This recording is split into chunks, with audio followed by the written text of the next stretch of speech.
Lección del sábado. Instruyendo a los discípulos parte 2.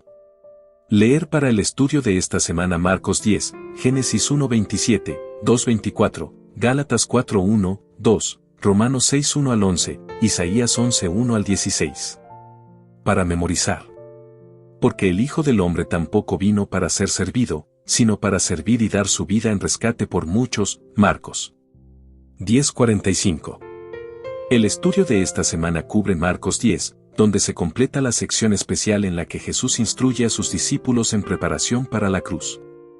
Casi la mitad del capítulo tiene que ver con los discípulos mismos y el resto con asuntos importantes para el discipulado, pero presentados desde la perspectiva de la lente de personas que interactúan con Jesús. Los fariseos vienen y discuten con él sobre el divorcio. Los progenitores traen a sus hijos para que Jesús los bendiga. Un rico pregunta acerca de la vida eterna y un ciego pide la vista. Este capítulo de Marcos contiene importantes enseñanzas acerca de lo que significa seguir a Jesús, particularmente en lo que se refiere a nuestra vida aquí y ahora, el matrimonio, los hijos, cómo relacionarnos con las riquezas y el costo y la recompensa de seguirlo. El incidente más destacado de la sección es la curación de un segundo hombre ciego, Marcos 10:46 al 52, compara con Marcos 8:22 al 26, que cierra el paréntesis de la sección, Marcos 8:22 a 10:52, y es una hermosa ilustración tanto del costo de seguir a Jesús como de sus resultados. Juntas, estas enseñanzas preparan al seguidor de Jesús, tanto a los discípulos de hace 2000 años como a los actuales, para los desafíos que conlleva el discipulado. Lección del domingo. El plan de Dios para el matrimonio. Leer Marcos 10:1 al 12 y Génesis 1:27 y 2:24. ¿Qué trampa yacía bajo la pregunta de los fariseos acerca del divorcio y qué lecciones enseñó Jesús en su respuesta? En este pasaje, los fariseos le preguntan a Jesús si es lícito que un hombre se divorcie de su esposa. El divorcio era considerado lícito entre los fariseos. La pregunta fue ¿por qué motivos? La escuela o facción farisaica de Shammai era presumiblemente más restrictiva, ya que solo permitía el divorcio por infecundidad, abandono afectivo o infidelidad.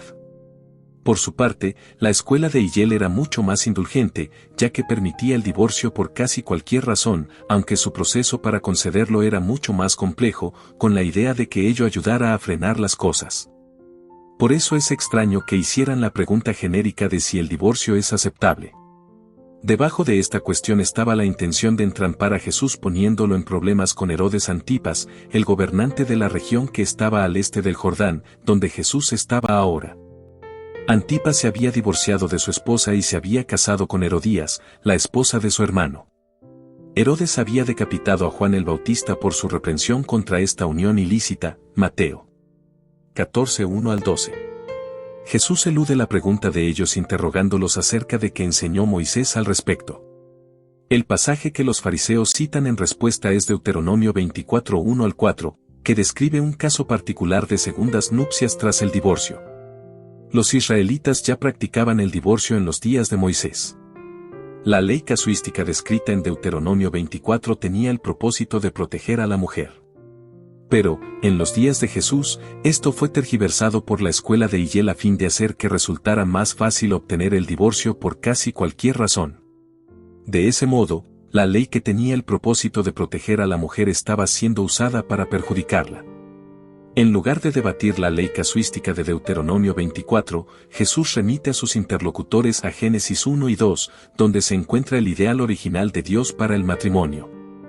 Él destaca el hecho de que, en el principio, Dios creó un hombre y una mujer, Génesis 1:27, dos individuos.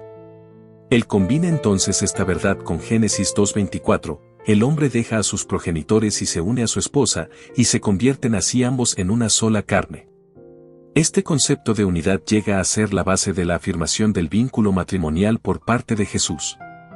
Las personas no deberían separar lo que Dios ha unido.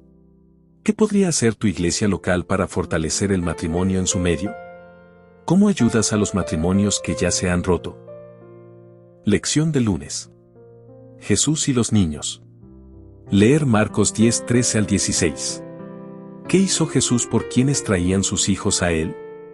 Si bien los hijos eran muy deseados en la antigüedad, particularmente los varones, en una cultura dominada por el elemento masculino, el nacimiento y la niñez no eran sencillos.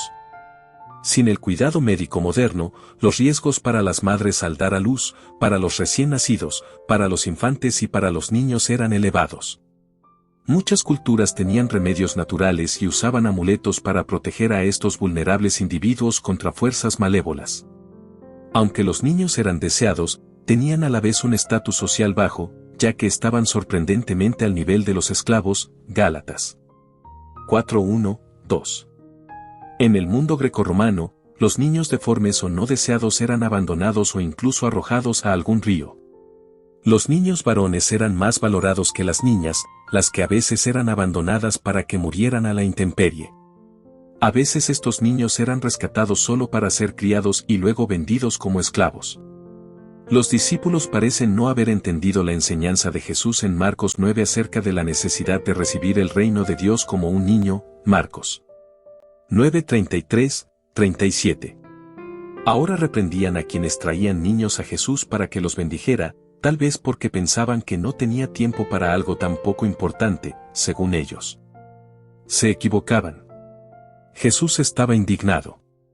A lo largo del Evangelio de Marcos, Jesús tiene algunas reacciones sorprendentes hacia la gente, y es ilustrativo el hecho de que una de las más severas fue dirigida a quienes mantenían a los niños apartados de él. Él insiste firmemente en que los discípulos no deben interponerse en el camino de los niños. ¿Por qué? Porque el reino de Dios pertenece a estos, y porque uno debe recibirlo con la actitud de un niño, probablemente en referencia a la confianza simple e implícita en Dios. Guardaos de dar una idea distorsionada de Jesús con vuestro carácter falto de cristianismo. No mantengáis a los niños alejados de él con vuestra frialdad y aspereza. No seáis causa de que los niños crean que el cielo no sería lugar placentero si estuvierais en él.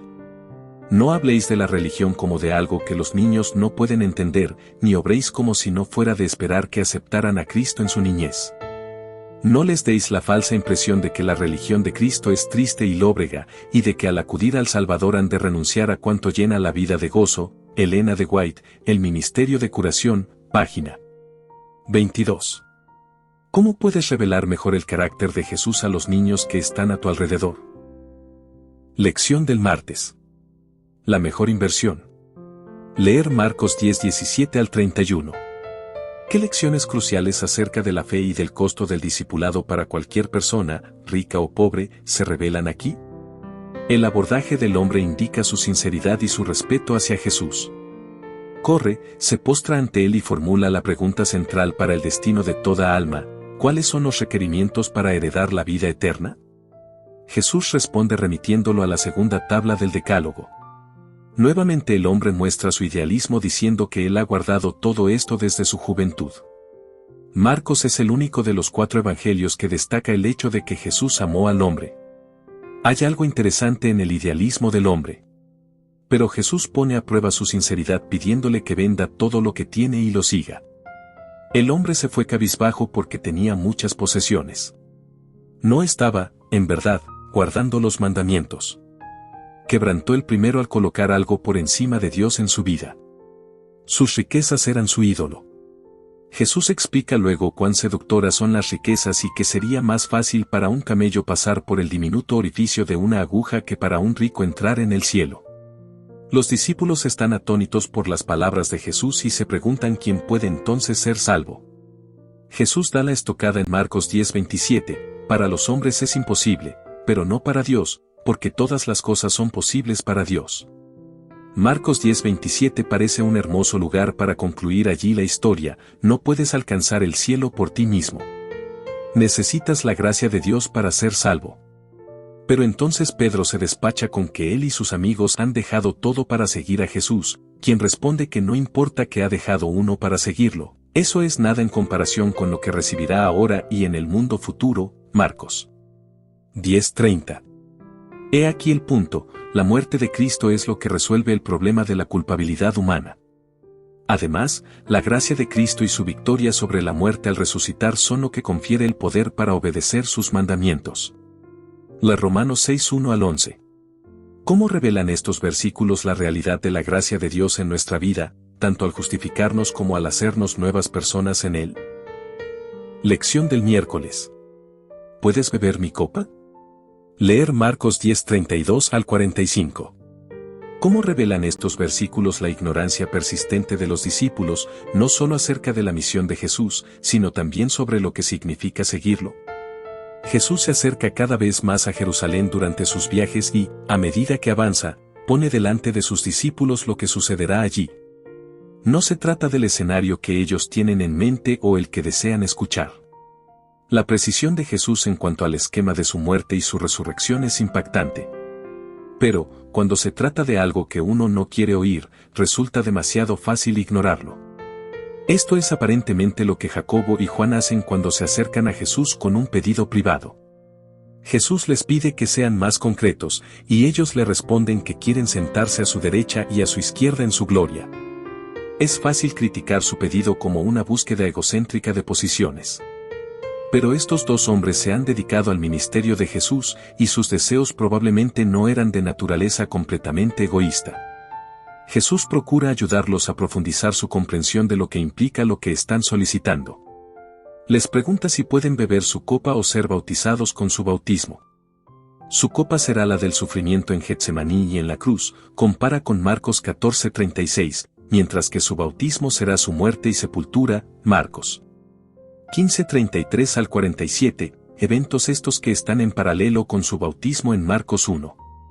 Pero Santiago y Juan no captan el sentido de las palabras de Jesús y responden, con superficialidad, que en efecto pueden.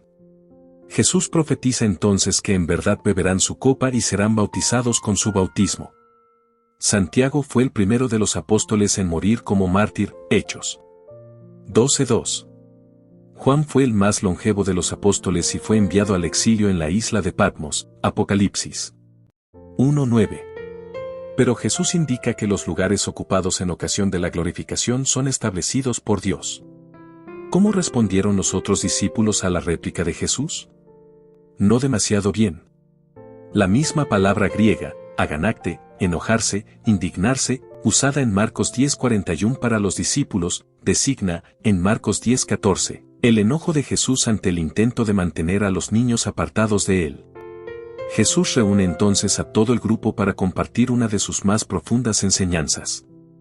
Les señala que los gobernantes paganos usan el poder para obtener ventajas personales. Pero, en el reino de Dios, el poder debe siempre ser usado para elevar y bendecir a otros. Jesús está a la cabeza como rey del reino de Dios. ¿De qué manera? Al entregar su propia vida en rescate, no precisamente lo que sus seguidores esperaban escuchar. ¿Qué significa como cristiano ser un siervo o servidor de otros? ¿Cómo manifiestas este principio en tu interacción diaria con otras personas? Lección del jueves. ¿Qué quieres que te haga? Leer Marcos 10:46 al 52. ¿Cómo reaccionó Bartimeo al saber que Jesús estaba pasando por donde él estaba? Hasta este punto en el Evangelio de Marcos, Jesús ha estado, con pocas excepciones, pidiendo a la gente que guarde silencio acerca de sus milagros y de quién es Él.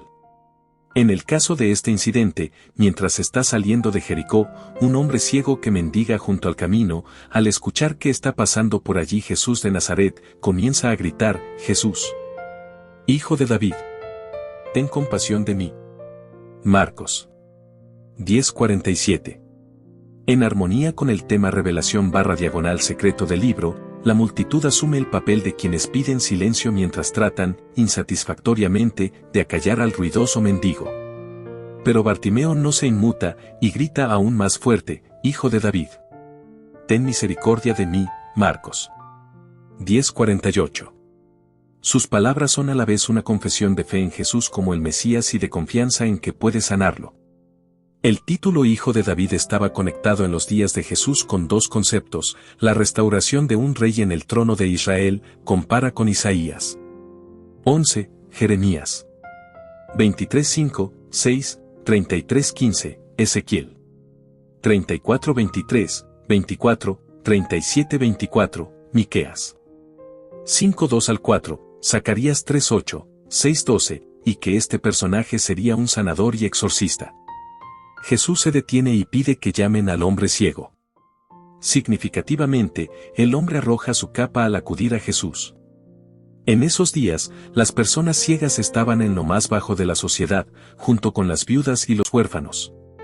Eran individuos que estaban por debajo del nivel de subsistencia y en verdadero peligro. La capa constituía la seguridad de aquel hombre. Despojarse de ella significaba que tenía fe en que Jesús lo sanaría. Jesús nunca decepciona a las personas. Por cierto, en los evangelios, todo aquel que acude a él por ayuda siempre la recibe. Jesús hace la misma pregunta que a Santiago y Juan en Marcos 10:36, ¿qué quieres que te haga? Marcos 10:51. Sin la menor duda, el hombre ciego pide recibir la vista, la que es inmediatamente restaurada por Jesús. El ciego sigue entonces a Jesús en el camino. Esta historia es la conclusión de la sección de Marcos acerca del discipulado. Cierra el paréntesis que fue abierto con la curación de un ciego en Marcos 8:22 al 26. Las dos historias ilustran el hecho de que el discipulado consiste en ver el mundo con nuevos ojos, a veces no claramente al principio, pero siempre siguiendo a Jesús en armonía con su conducción.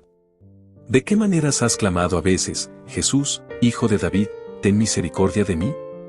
¿Qué sucedió entonces y qué aprendiste de esta experiencia? Lección del viernes. Para estudiar y meditar. Leer los capítulos titulados Dejad los niños venir a mí y una cosa te falta en el libro El deseado de todas las gentes, de Elena de White, páginas 483 al 494. Jesús siempre amó a los niños. Aceptaba su simpatía infantil, y su amor sincero y sin afectación. La agradecida alabanza de sus labios puros era música para sus oídos y refrigeraba su espíritu cuando estaba oprimido por el trato con hombres astutos e hipócritas. Dondequiera que fuera el Salvador, la benignidad de su rostro y sus modales amables y bondadosos le granjeaban el amor y la confianza de los niños, deseado de todas las gentes. Página 483. A los que, como el joven príncipe, ocupan altos puestos de confianza y tienen grandes posesiones, puede parecer un sacrificio demasiado grande el renunciar a todo con el fin de seguir a Cristo. Pero esta es la regla de conducta para todos los que quieran llegar a ser sus discípulos. No puede aceptarse algo que sea menos que la obediencia. La entrega del yo es la sustancia de las enseñanzas de Cristo. Con frecuencia es presentada y ordenada en un lenguaje que parece autoritario porque no hay otra manera de salvar al hombre que separándolo de esas cosas que, si las conservase, desmoralizarían todo el ser, deseado de todas las gentes. Página. Preguntas para dialogar. ¿De qué maneras puedes ayudar a los niños y a los jóvenes a estar conectados con Cristo y con la congregación de la Iglesia? ¿Por qué es tan importante que hagamos esto? A menudo escuchamos a algunas personas decir que no les interesa el dinero. Eso no es cierto. A todos les interesa el dinero, y no hay nada de malo en ello. ¿Cuál puede, entonces, ser el problema con el dinero y por qué deberían los cristianos fieles, ya sean pobres o ricos, ser cuidadosos con la manera en que se relacionan con él? Si Jesús te preguntara qué quieres que te haga, ¿cómo responderías? Reflexiona en las palabras de Jesús en Marcos 10:43 al 45. ¿Qué significa vivir así? ¿Cómo aprendemos a servir en lugar de ser servidos? ¿Qué significa esto en relación con la manera en que vivimos e interactuamos con otros?